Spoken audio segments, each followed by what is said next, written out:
وهيك يا غوالي الكبة السورية أو الشامية عندي صارت جاهزة. طبعا أنا حطيت لهم شوية مي مع نشا ودعكتهم منيح مشان هلا وقت اللي كبتلهم يصيروا عندي تمام. شوفوا لي على القوام وصلوا على النبي عليه الصلاة والسلام.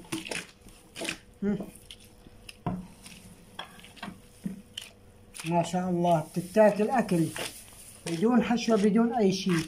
أعطونا رأيكم بالتعليقات وتابعوا الفيديو للآخر واعطوني رأيكم.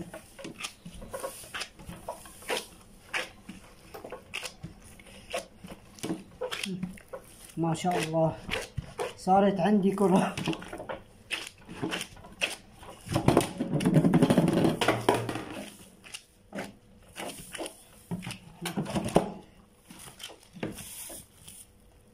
شوفوا لي على القوام وعلى المنظر ما بيرحم يا غوالي.